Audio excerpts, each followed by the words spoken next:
this morning. This is awesome. Hey, everybody, welcome back to Dad Day Wednesday. Today, we are going to look at the freight recession. The what? Is there really a freight recession? What? To the HPLS podcast. Live, relevant, and high performance information, conversations, and education weekly.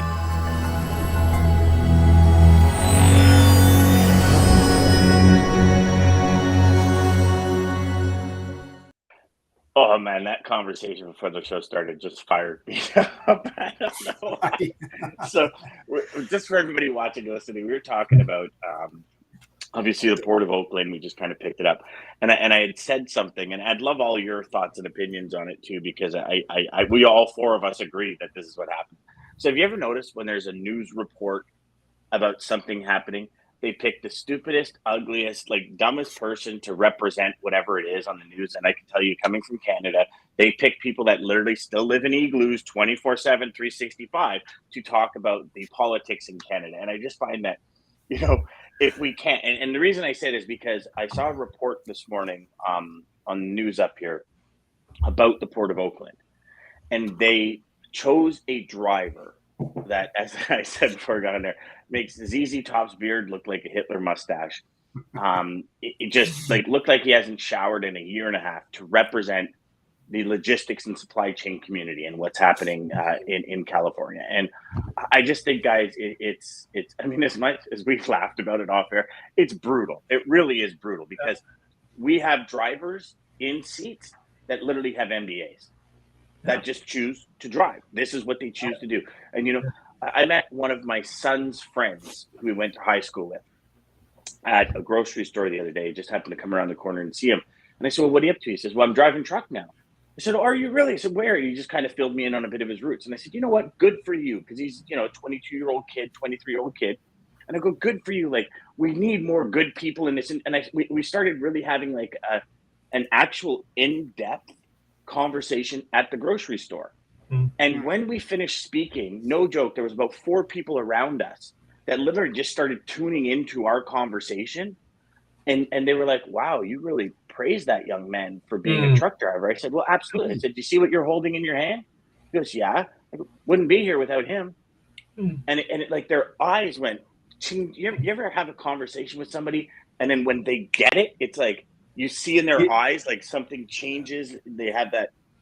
It was incredible. And they're like, well, I never thought of it like that. I said, well, try and think of it like that next time you go and cut one off, or next time one's having a problem backing up somewhere. Like let's do our everything we can do as citizens to help supply chains move. So get out of their way. Maybe get out of your car and redirect them, so this poor guy's not doing a 27-point turn in traffic.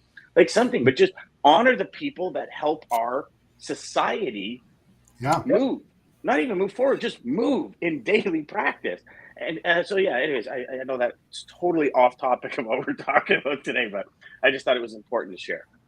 Well, look how look where they've come from, right? Come from heroes during the pandemic, essential workers risking their lives, keeping all the shelves full, to I sent them a video of people yesterday, almost forgotten people, and now being back to being treated with complete disrespect.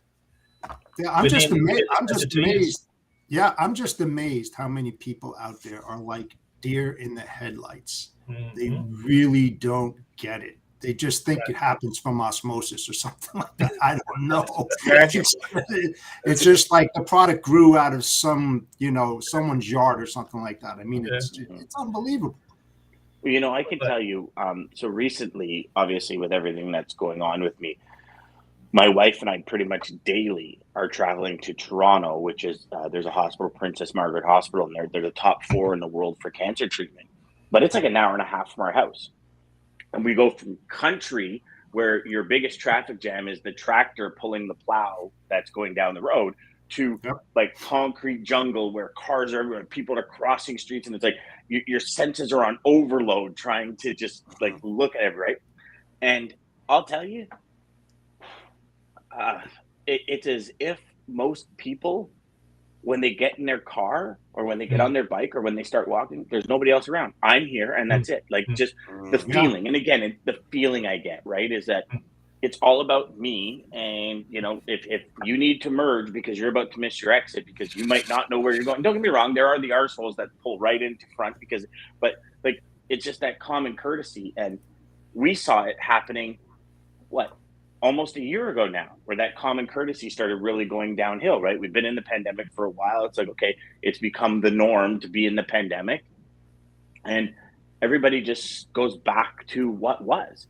And it's brutal because if you drive anywhere, any one of you that drive, just watch what cars do around transport trucks. Like, just watch. I mean, we're talking almost coming to a complete stop, and this one guy wants to get just in front of the truck instead of going behind the truck and then moving the lane, decides to speed up, go in front of the truck, slam on his brakes, and then cut over and then go. It's like no concept to the stopping distance. None. What do they have? 44,000 pounds of product in their truck, so they're stop. You know, like, oh, now you got me raving, boys. Yeah, no, it's definitely a problem. I've seen cars in the fast lane trying to get to an exit, so they race in front of the truck and cut them off, and you hear the truck blasting. You know, it's just like they don't stop on a dime, folks. I mean, it takes several hundred feet for them to, you know, on a 44K load, it takes hundreds of feet where you may, you know, at 60 miles an hour, you'll be able to stop pretty quickly in a car. It ain't happening with a truck, you know, and people just fail to realize that. It's ridiculous. But the worst is the brake check, right? The brake check every. That's why most truckers have got dash cams these days, so the police can grab these jerks that for some reason, and it's usually because they get held up. Like, people are so impatient they'll get held up. It's just road rage. It's people and just cut in front and jam their brakes on. It's pure stupidity. It's just pure stupidity. Yeah. Plain and simple. I go on. If I went on a 2,000-mile trip, I'd probably have it happen at least once in a trip. So you're having it happen at least once every 2 days. Yeah, 500, probably once every 4 to 5 days on average. It happens. Yeah, that's right, 400 to 500 a day. Yeah, but that's the northeast, right? I think they're particularly bad in the northeast. Traffic congestion, bad roads, potholes that you lose yourself in. I think people are pretty frustrated with a lot of things. Agreed. But it is disgusting. And then before we get into our topic, it is disgusting because, you know, for all you shippers out there and receivers and all that, like, you know, it starts there, I think, and then it kind of works backwards. You know, like, I mean, the amount of people that have posted lately where drivers have taken pictures of signs, it's like, are you kidding me? Yeah. Are you kidding me? Where do you think your product? You can have the best product on the planet if you don't have a truck to get it where it needs to go. If it's not a digital download, hell no. Let me rephrase that, because digital downloads need friggin' trucks to deliver to goddamn computers you download it on. So let's talk like. So Dan, we did. I think we covered this on a show before. I'll repeat it just quickly in case those that missed it. But we did some text analytics on in-cab messaging between the mobile communication device and office. Right? Remember the word waiting came up as a strong predictor of accidents and heartbreak events. And what it really spoke to was just the utter frustration that drivers feel. The corollary data point was that they quit at about a 60% higher rate before an hour and a half elapsed versus after an hour and a half elapsed, because hour and a half you get your detention pay. So if you don't get your detention pay in that first hour and 29 minutes, you are quitting at a 60% higher rate than an hour and 31 minutes. It's the frustration. Yeah.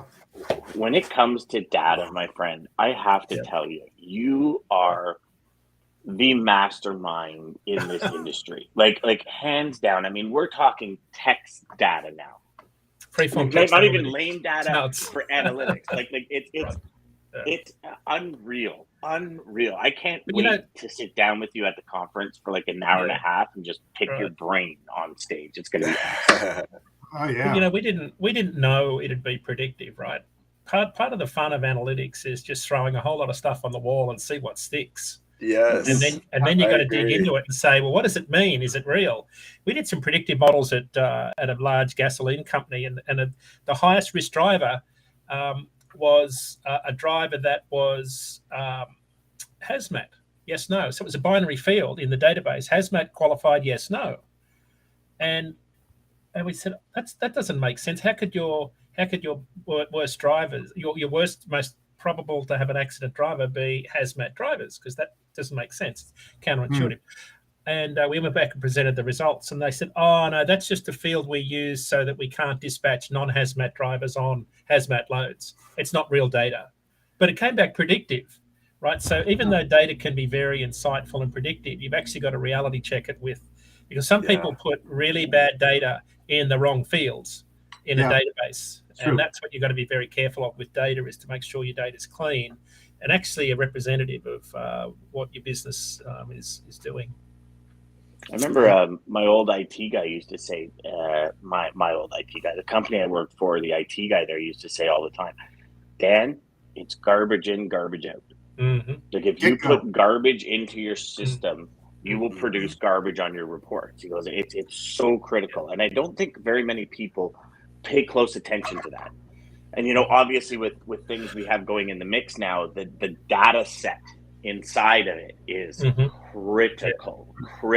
Like it's crazy. You know, where how you can get the most predictive data, Dan, is data that's in between data sets. So sometimes, you know, the data of a DOT physical on its own doesn't tell you much, like the you know, the MMYY DDD, however you put it together. It doesn't tell you a lot, but when you derive the days between when a DOT physical is and when a driver had their last accident or their last training course or their last home time, suddenly that data point that you derive, which is days between two dates, actually becomes highly predictive. Like, so your drivers least likely to quit have the fewest days between prior jobs. Of course, they're workers, they're busy. But when you start to get long days between prior jobs, you start to get interesting data points that suggest there's something not right here. But days between prior jobs is not in your database, and it's not in your MVR history. You've actually got to. So it's more context to the data, which then you got to write some code to calculate the days between. It's like radius of operation. When I did some work for Teck Coal up in Canada, I went into one of the big coal mines in the Elk Valley, and I when I go, I always just sit outside the front gate and watch shifts start and change. I did the same in truck companies. You'd learn a lot about how a company runs at shift start and end. And I'd see the 4 or 5 guys roll in a pickup, and I'd think, wow, I wonder where they've come from. And it's a 12-hour shift. And so first thing I did was look at home zip to mine zip and calculated the miles between the two in the database. And I found guys driving 6 hours to work each day, to and from. But they were sharing the driving between the 4 or 5 guys. So their elapsed time awake is probably in the order of 18 hours a day. Wow. So it's not the fact that they were on duty 12 hours, it's that they were awake. Now, they were probably napping in the pickup. If you think about risk, it's not so much the risk on the job.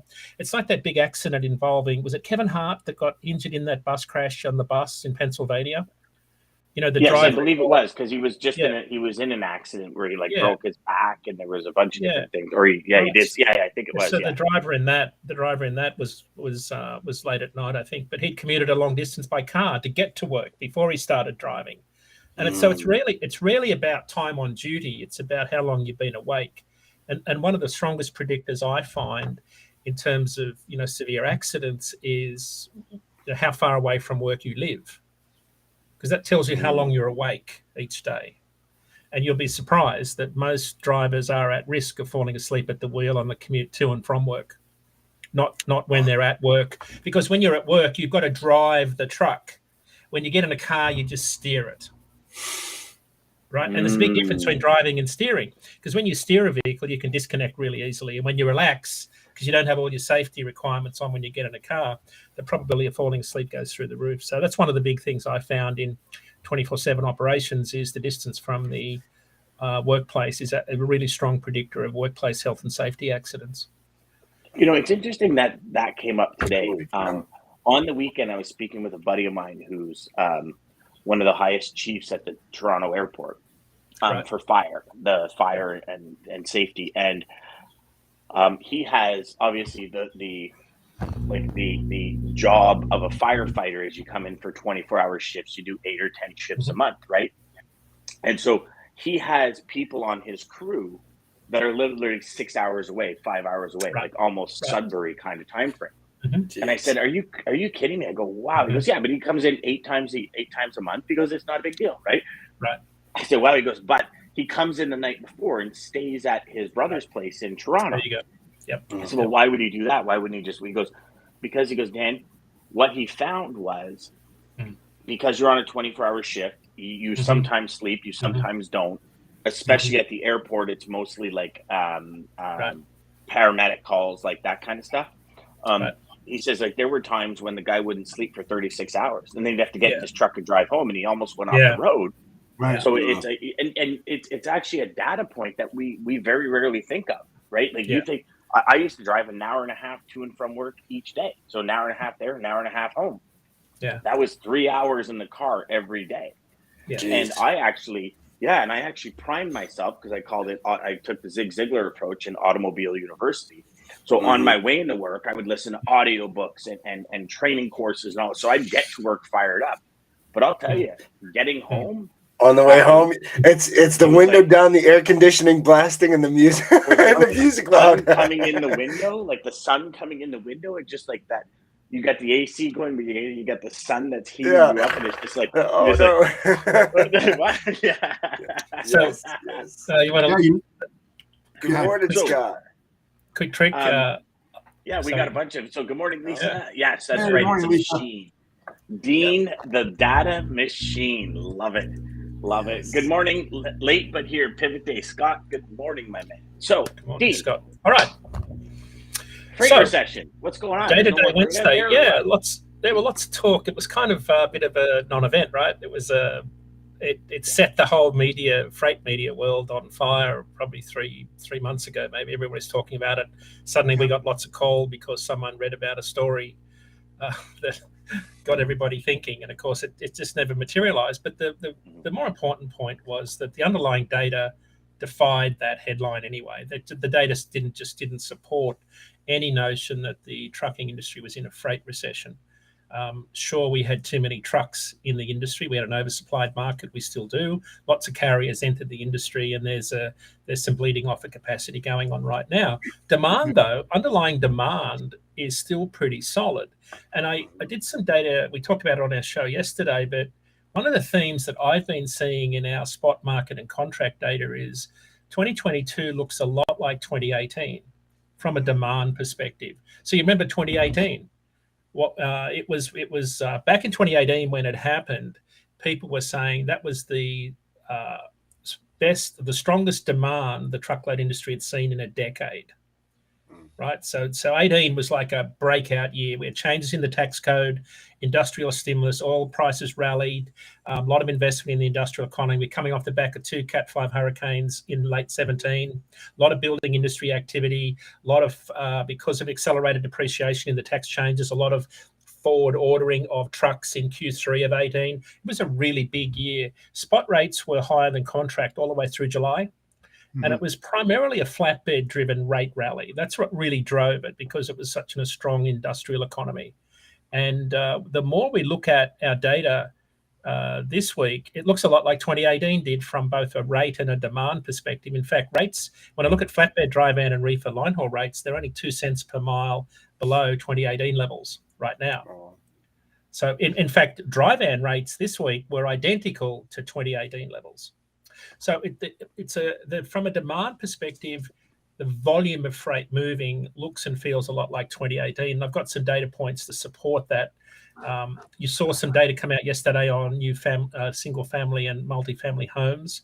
Home starts were down about 8%. The bottom line there is that we're still building 13% more homes than June of 2018. So last month, we built 115,000 more homes than we did in June of 2018. So we're still building more homes than a lot of people realize. The other data point I looked at is steel production. Steel kind of peaks in March, April each year, the volume of net tons being produced, because that leads into building and construction season over the summer. So steel production is down. No surprise there. It's down 4%. So it's down 8% year to date versus last year, right? So we've got less steel because 21 was such a big year. But we're only 4% down year to date compared to 2018, right? So we're not far off 2018. And then farm equipment, so this is the big heavy machinery. It's the two-wheel drive, four-wheel drive tractors, 40, 100 horsepower, flatbed stuff, right through to the four-wheel drive, broadacre farm tractors and combines. When you look at the total number of sales of ag equipment, we are identical with the 5-year average, but up 15% compared to 2018. So we've got more machinery moving.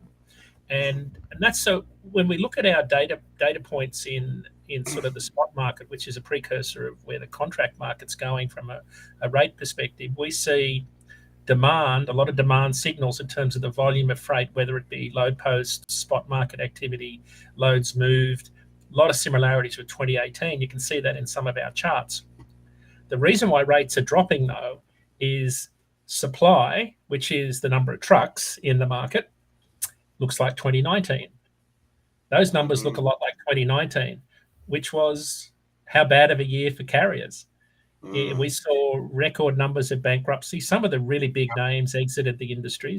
Seeing a little bit of that now. There's a couple of companies closed their doors in the last month. Maybe that's where we're heading. I think a lot of people still miss the fact carriers are coming off one of their best years ever last year. JB Hunt's earnings call yesterday was stellar. So large truckload carriers are still doing really, really well. I think some of the Q2 earnings calls will support what we're hearing anecdotally, and that is carriers are doing really well because contract rates, 90% of the freight moves on contract rates, are at all-time high levels, even though they're starting to decrease. So if you think about where the market sits, I would summarize it as this. Demand looks like 2018 did, which was a really good year, but fell away towards the end of the year. Supply looks a lot like 2019 did, which was not so good, and that's why rates are heading down rather than going up at the moment. So that's sort of my data point for today, and the summary point here is that when I look at the average of dry van, reefer, and flatbed rates today, they are 35 cents per mile higher than the average in pre-pandemic years. So even though go on. Sorry. Even though rates are dropping, we're coming off such a ridiculously high 2021 where we set all sorts of records. So comparing this year to last year is really problematic because your comps just don't look good. But if you look at where we would normally be, we're 35 cents a mile higher on average. So, excluding fuel. Yes, yeah.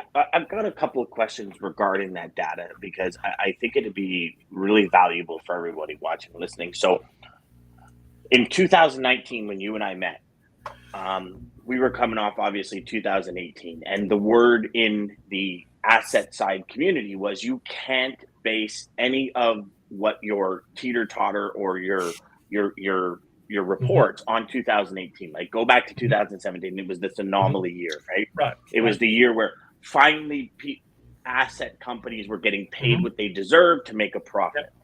Yep. So from what you just said, rates are still higher than what it was in 2018. Yep. But yet there's still the complaining, there's still the rumbling in the background where rates are dropping, this is BS. Right. Secondly, to point to that would be if freight demand is that of 2018, when we look at the data for 2018 and the way prices went up, because everybody puts it towards ELD and carriers being their time on the road being reduced, there's no bunks, there's no sleeper split, there's none of that. My understanding is, in speaking to a lot of the bigger companies, they've been on ELD for over 2 years at that point, getting ready for what it was. Like if you look at So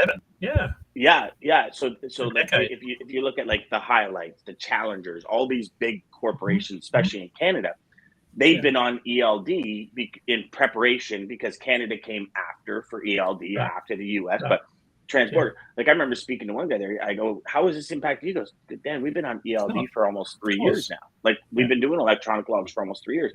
So my question then becomes,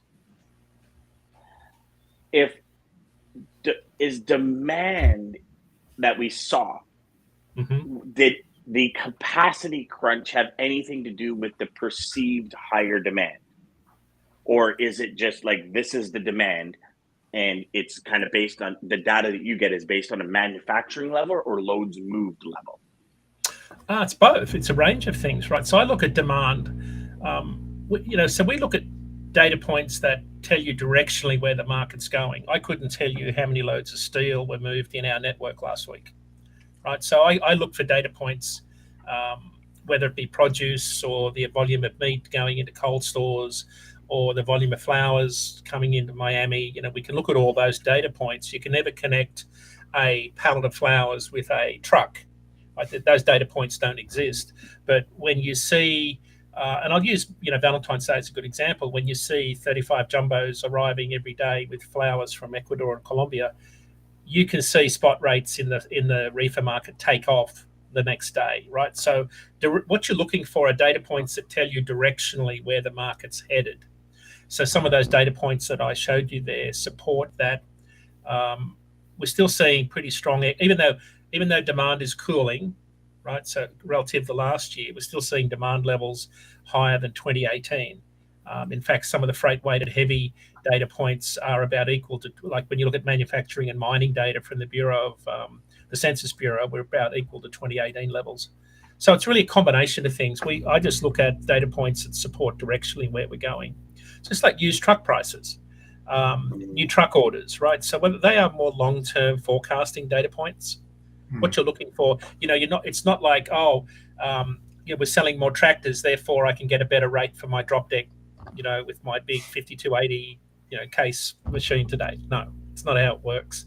But if you wanted to know that imports were up in Baltimore, or it's March and that's peak import season for heavy machinery from Europe, you would automatically say, well, I can probably get better rates now out of Baltimore to Quebec for my drop deck than I could have in February.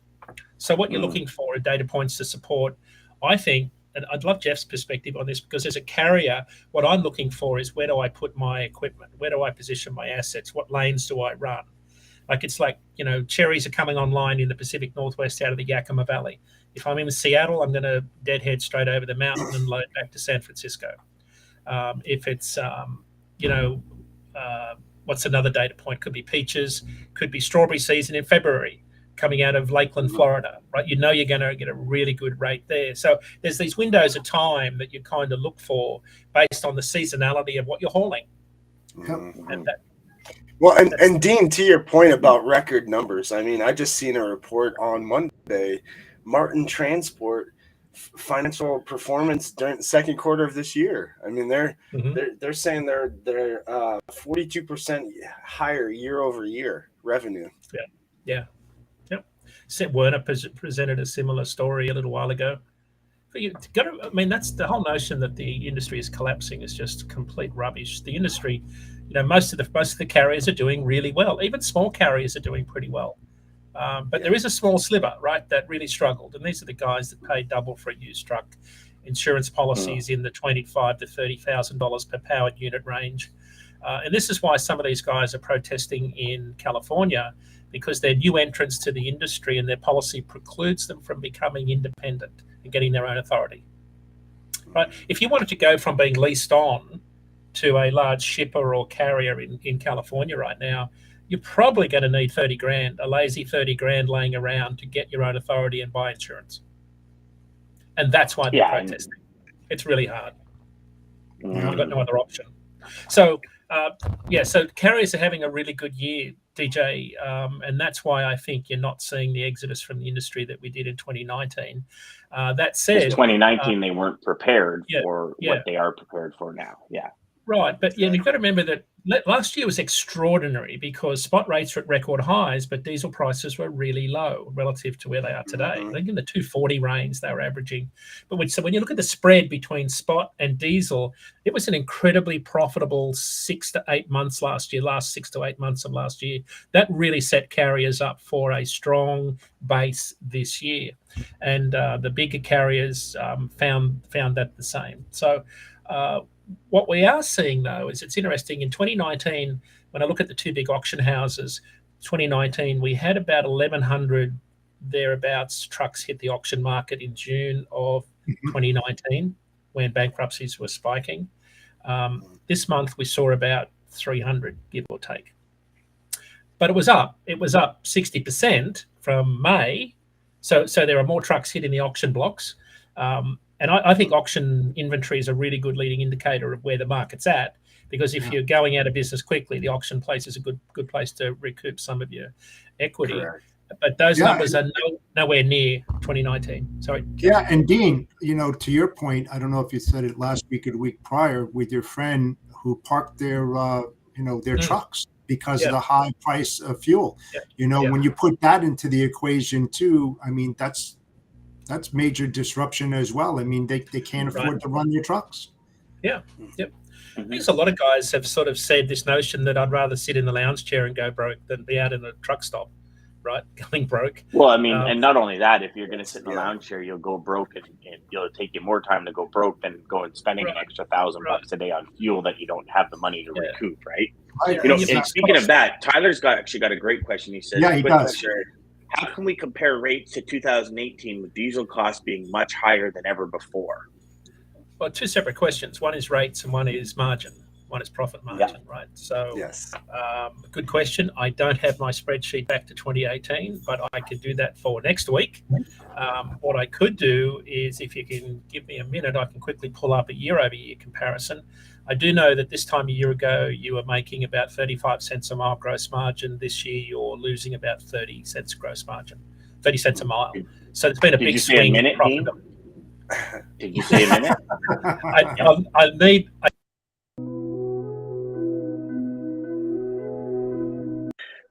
Just kidding. No. Give them a minute countdown. You know what I really should have done is I really should have created one of those Jeopardies where Yes. It's a good question. Final Jeopardy, guys. As soon as Dean said it's a good question. Like, oh my God, I could use the 59-second countdown. I got to use it somehow. If you could, I will have the answer to that pretty quick. I'll just need to multitask here and talk. And while you find that answer, Dean, another story I just seen was about Pro Logistics and some of their numbers for Q2 of this year compared to last year. I mean, their occupancy rate is 97.6% right now. Q2 this year. Pro Logistics compared to last year was 96%. They actually even added 2.3 million square feet of storage, and it's still at 97. And their rent almost went up $100 on top of that, and still. Yeah, but now, hey, DJ, crazy. Now take into consideration the 964 million square feet that they occupy. Also, I've read that over the next 10 years, they're going to need, get this, another billion square feet of warehouse capacity. Yeah. I mean, just think of that number. That's crazy. That is insane. And to your point, DJ, not so long ago, Prologix went out to their customers when we were in the thick of things with the port disruptions and said, hey, we can't take any more inventory in. We're busting at the seams, So again, that added major disruption to what was going on at the time. Congestion. They had no place to put it. They had no places to put the containers, and they're still struggling, to your point, at 97%. And now we're moving into peaks. Now we're moving into peak season. What are they going to do is the next biggest question. Didn't Prologix just buy, I don't know if it was Prologix, who just bought a company that had like 2.7 million square feet, and they just purchased it. Yeah, I know. You're right. I think it's like Freight 3. Hey, it's not Prologix, but it's another one. I just read the report like 2-3 weeks ago where they said they just like doubled their square footage with one purchase, and as the time of purchase, they were already full. They were full. But I mean, I know what you're talking about. Like, even we've had Greg on the show, right? So Greg runs Flair Flexible Packaging. Flair Flexible Packaging, fairly large corporation. 2020 to 2021, they got an extra 1.3 million square feet of warehouse space outside of their facility. So with 3PL providers or warehouse providers, that's one company, 1.3 million square feet. So you start doing the math with the multiple millions of companies across North America. That, I mean, if each one company needed 5,000 square feet, you're bulldozing farm fields and building buildings, and they're full before the building even starts being constructed. You know what I mean? You almost got to work around freight to construct the building. Crazy. What was that data center buddy that you were looking for? I got a data point for Tyler. I think Tyler might be asking about all-in rates, because when he talks about comparing rates to 2018, I think he might be talking about the fuel surcharge in addition, because back in 2018 at this time, the fuel surcharge was 33 cents a mile. Today it's about 70. So that means all-in rates were much higher last year. So Tyler, I'm just talking about line haul rates, excluding the fuel surcharge. So when I put it into my operating spreadsheet for an owner-operator small fleet running 110,000 miles a year, financed, et cetera, drawing a $70,000 wage, spot rates are about $1.95 in July of 18, same as today. Diesel in June of 18 was $3.22 versus $5.38 today, or something like that. The net is that I was about break even this time in July of 2018 at $1.95 because rates were cooling. Today, so compared to break even in 18, I'm losing 40 cents a mile at the moment. Now, hey, Dean. Yep. Dean, carriers, in order to be profitable, have to be around that 25% on revenue, right? Compared to 2018 today, what is the difference in the percentage? Yeah, so we were at 2018, we were about 32%. So diesel is about 32% of revenue today. 25% is your long-term target. So if you can keep diesel at 25% of fuel, we covered this before, diesel at 25% of revenue, you'll be profitable long-term in a small fleet scenario. 2020 and 2018, and even back to 2017, it was about 24%, 23 to 24%. And we're right now at 32, 33%. Yeah. Okay, 33%. So not sustainable. And what was 2019? 2019 was, I think it was like 29, 28%, wasn't it? When we saw 2019 it got up to it's peaked at about 29% when bankruptcies peaked. I was talking about a sort of an annual average.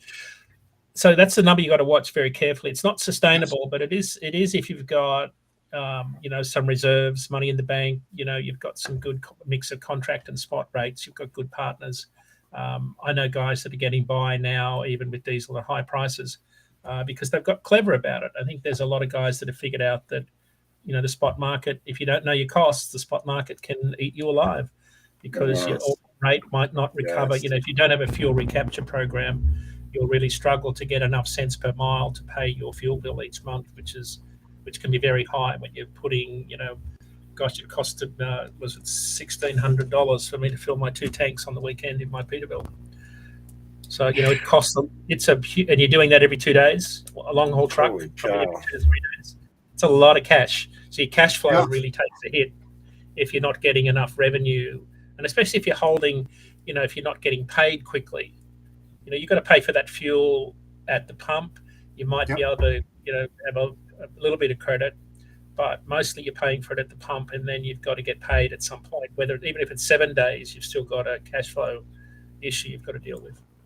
Well, and then you look at some of the customers that pay the smaller fleets in 35, 40, 60 days.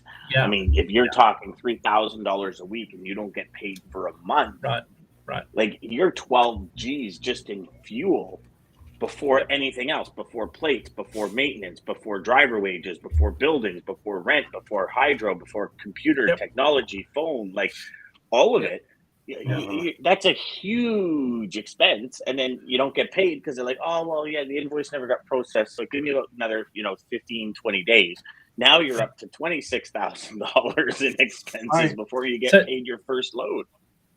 Dan, did I share the data point with my Nova Scotia friend that's putting a new engine in? Did I share that? last week? No. So it kind of blew me away. One of the things I said last year, I did a couple of articles on this. This is a good time to buy a truck. And I said, absolutely. It's always a great time to buy a truck if you know what you're doing. Right? If you've got good business partners, you know your operating costs, you've got a niche, you found your niche and you're going to service the heck out of it. And you've got really good business partners that are helping you. And one of the things I said last year was make sure you put money away for the rainy day. So these good times won't last. We said it over and over and over. Well, so my good friend Bobby runs out of Sydney, Nova Scotia. He runs a Peterbilt with a triaxle drop deck, step deck with, I think they're 255, 15, 75 tires. They're really low profile tires, right? So we can haul really high over-dimensional loads, but not be over height. If you get my drift. So anyway, so it's a 4-year-old truck with a big red motor, big Cummins engine, had a cracked head on the way home 2 weeks ago. And they'll tend to do that when they get hot and worn.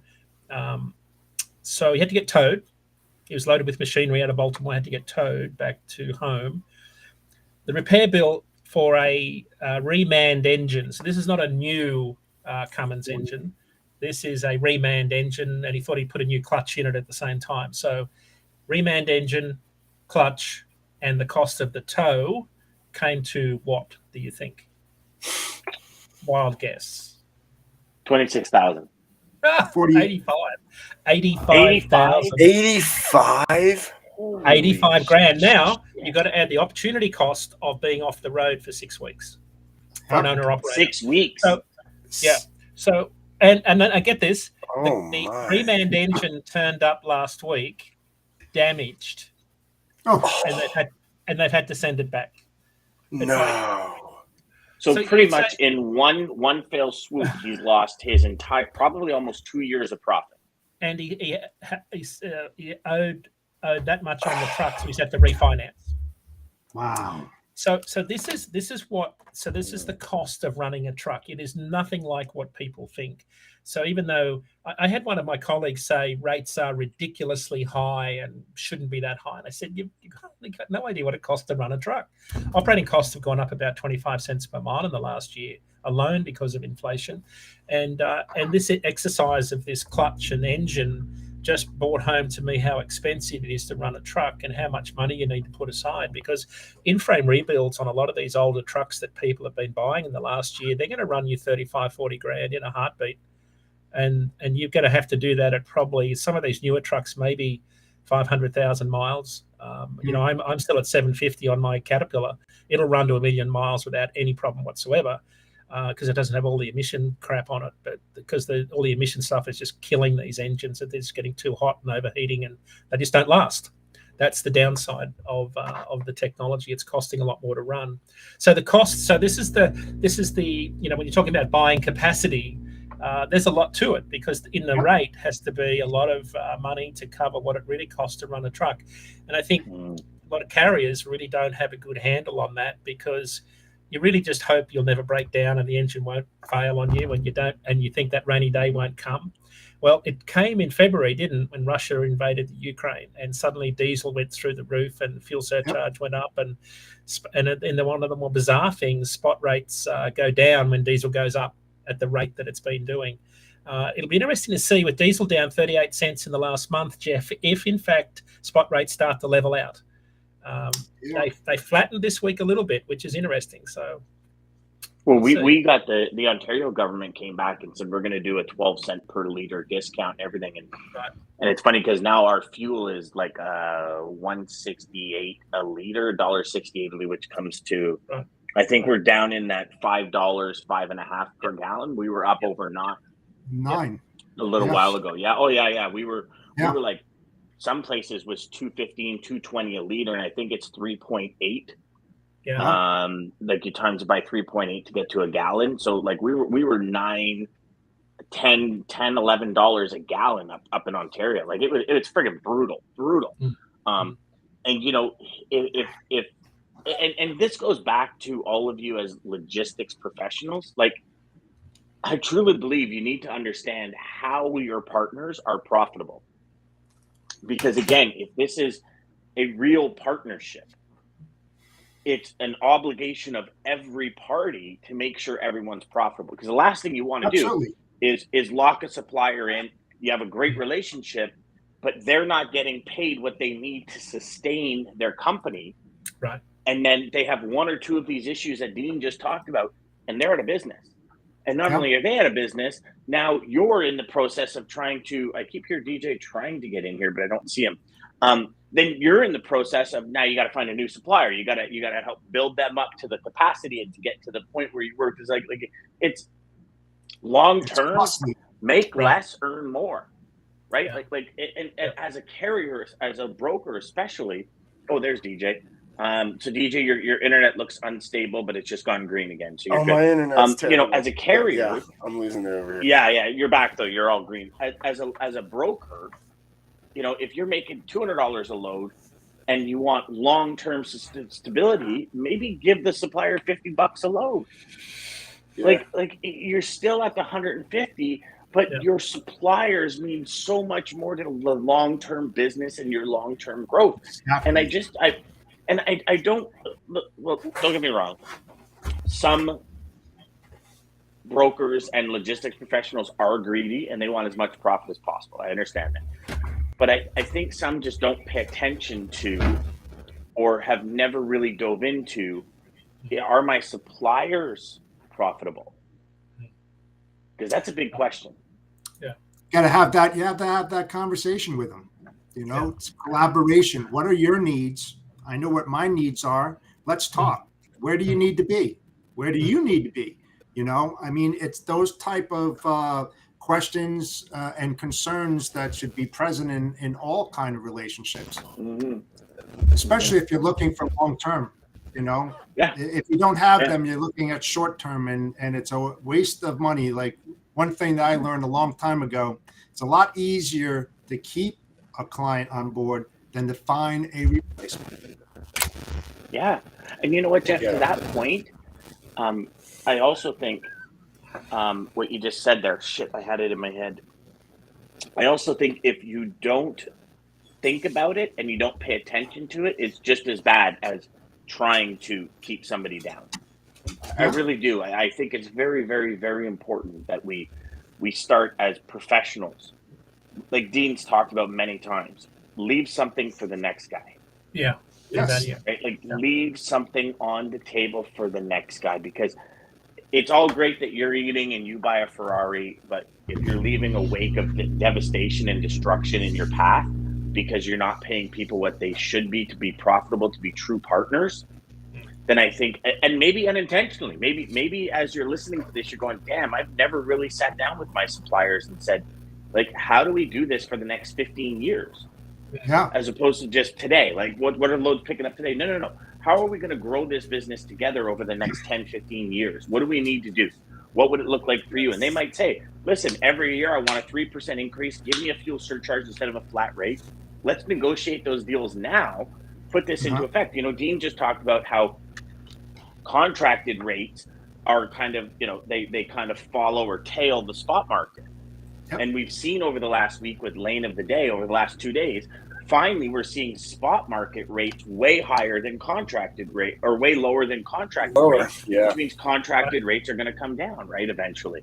But what if you're that person that says, hey, listen, spot rates are dropping, this is dropping, let's put a plan together to keep you profitable, keep me profitable, and keep my customer profitable. And here's another thought. Bring your customer in on that call. Absolutely. Open it up. Transparency. Yes. Mr. Customer, we're going to have a candid conversation about money. I take a 12% margin. That's my margin. It's cost plus. And have the conversation. Bring everybody in so that the three minds, if you will, can combine and create your next level productivity. And then once you do that, go about being of service to the customer, as opposed to, you know, this wheeling and dealing, or whatever you want to put it in. Sorry, I rambled, but you guys know what I'm saying. Yeah, absolutely. And, but you nailed it. The thing is with the contracted rates, right? Especially in today's market and the volatility that we're seeing. So what I tell my customers is like, listen, you need to be where you need to be. I'll get there, but it's not sustainable. And in the very near future, we're going to revisit this, you know, these rates, because if there's a tremendous, you know, uptick in fuel, or the rates start going through the roof, we're going to have that conversation. Because, if you're looking for sustainability and you want that capacity and you want to build long-term business relationships, these are the type of, questions, concerns that have to be addressed. And 100%. you'll have them in your corral for a long time. But if you burn them, you're going to lose more than what you know right now. Guaranteed. Yeah, and I think again, unintentionally, not having these conversations, you're setting your suppliers up to be burned. Right? The way I look at it, guys, is I look at it like this: if you work for a company and you have not asked the question, what's the invoice cost? What does it cost for us to invoice an order? I don't think you're doing what you should be doing for your company. And the reason I say that is this: I know companies, their invoice cost is $200 to put an invoice in. And I say, guys, time out. That means if you book any load under $200, you're not profitable. You're losing money. So what do we know? Like, how do you know what actually makes your company money? It's great that you get a commission check and every month you're like, oh boy, here we go. But if your company's not making money, that's not a long-term solution. It's very short-sighted. And the same thing is, hey, what does it really cost you to move this load? Yeah. Mr. or Mrs. Supplier. And if they're like, well, I don't know, then, well, let's figure it out. Because the last thing I want to do is get into this a year later and you go bankrupt because we think we're making money. We're not. And I've told you guys the story 100 times. When I was at Transcend Freight Systems, I asked owner operator, how do you know you're making money? He goes, well, I got money in the bank. That's like your big vision, your big sign, the big aha moment. The sky opens up, the light comes down. Oh my God, I got $2 in the bank. I'm making money. Like, well, think about it. Dean, your friend from Nova Scotia, he's making money. When a $95,000 or an $85,000 bill hits, plus lost opportunity costs. So if you look at that, and you're calling it $1,000 a day, $5,000 a week minimum, in order to move a truck. So it's 6 weeks of losing $5,000 a week, plus the $85,000. That's more than most people make in 2 years. Yeah, but it's more than later, 6 weeks. Gone. Yeah, it's more than 6 weeks because the reman that came in is damaged. So it was 6 weeks to do that. Now they got to send it back, and then they have to get and another. it's not even back yet, so it could be whatever. It's more than 6 weeks. $5,000 a week. Yeah, it's more than 6 weeks. That's the whole thing stuff, though. Oh man, I did that with the training one time. But think about it. Of another transport company had to transport that. Of all the things not to care for, an engine on a truck when you're forklifting stuff around and putting in, like, it defies logic. Well, you know what, Dean? That brings up another huge point is that part of our globe has decreased, like customer service and all these other things, and people caring about what they do. It's like it has gone downhill since the pandemic. Huge. And I mean, it's not just everywhere. Like I at the hospital yesterday, the awesome people, amazing people, really make you feel comfortable because you're going through something that is hugely scary. And we're having conversations with them. We're like, man, you guys are staffed pretty good. They're like, no, we're understaffed like you wouldn't believe. And people need to start caring for other people and looking out and all this. And they go, I go, well, you wouldn't know it. And she's like, thank you. I really do appreciate that. And I'm like, I make it a point, and Christine makes it a point to say, thank you so much for just, being so kind, so generous, so giving, and we really appreciate it. And then that goes like leaps and bounds, but everywhere. I mean, you look at the issues at the airport with luggage and all that, like all of it. It's just globally there's this fracturedness of customer service. It's crazy. Literally just showing up today, you're in the 10% club. Just to show up, you're in the 10% club. It's crazy. But and then if you actually do something, you're in the 5% club. And then if you do it with effort, energy, and excitement, you're in the 2% club. And if you do it consistently, you're in the 1% club. It's not rocket science. It's a pretty simple formula. You just got to do it. Dean, you said you got some data sets. I know we're running short on time. Yeah, I think this is a good way to wrap up the show because shippers have been rebidding a lot of lanes. There's been a lot more talk about RFPs, longer term RFPs. And I'm sure some of those listening on the call have been actively involved in rebidding lanes because shippers are looking for lower rates. We're starting to see some data come into our system. So these are contract rates. Remember our bathtub analogy? Active rates in routing guides are like the temperature in the bathtub. New rates entering routing guides are like the temperature of the water coming out of the tap. So these are new rates that were negotiated in bids maybe 2 to 3 months ago. For the first time since May of 2020, replacement rates entering the bathtub have dropped. They're in the negative. Normally, every 2 week period, contract rates entering routing guides have been going up and up and up for the best part of maybe 7 quarters now. But for the first time since May 2020, there is some cooling. So new rates coming in based on prior tenders, prior RFPs, are dropping, which is a really significant data point for those thinking about where this market's heading.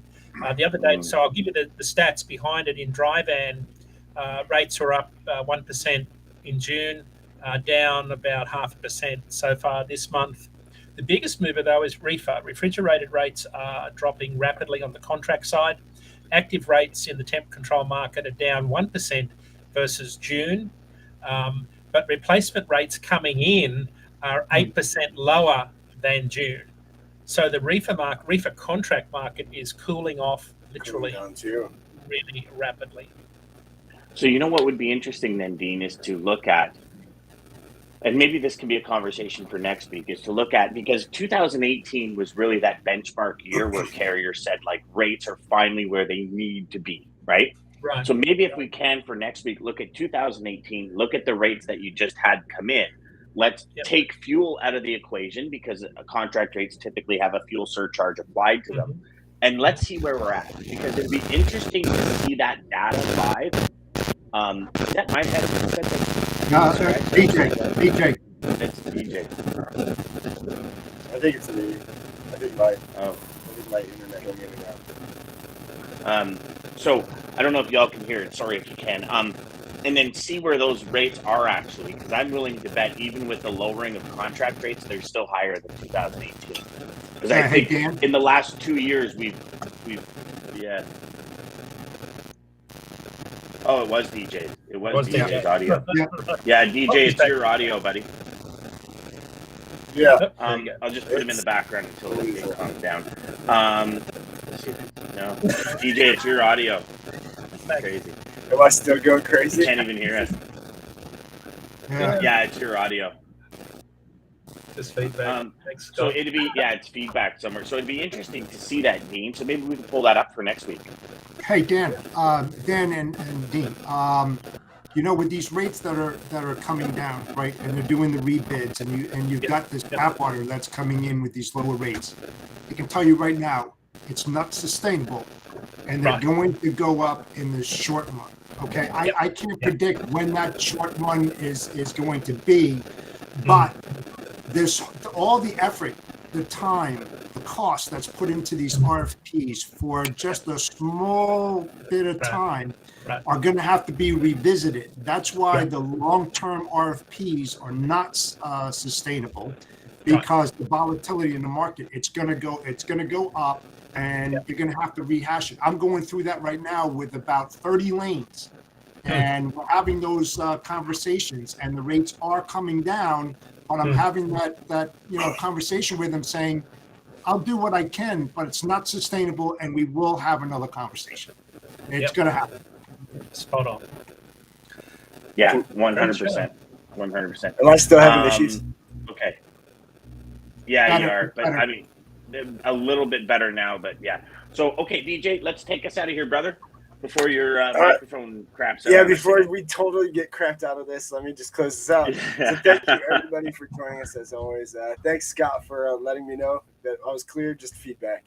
And thank you, everybody, for it. Tyler, thank you for the question. I think we'll use that next week. So I know Dean's going to use that. Dean, as always, thank you for joining us live and making this possible. Jeff, thank you. Thank you for filling in and coming on every other week as well. And Dan, thank you. Thank you to the audience for making this possible. Centurion Trucking, American Logistics, thank you for the sponsorship. And quote to take us out, guys: expect little from people, a lot from yourself. That's the secret. Yeah. That's kind of the theme that we had going at the beginning of this conversation. Absolutely. Yeah. Centurion Trucking, our motto is people before profit. Today's market requires more transparency, consistency, and focus on what our clients need to win. Centurion Trucking and American Logistics are poised to help their clients achieve and surpass their targets. If you're looking for a team that honors your needs, dreams, and aspirations, then get a hold of Daman at American Logistics or Centurion Trucking.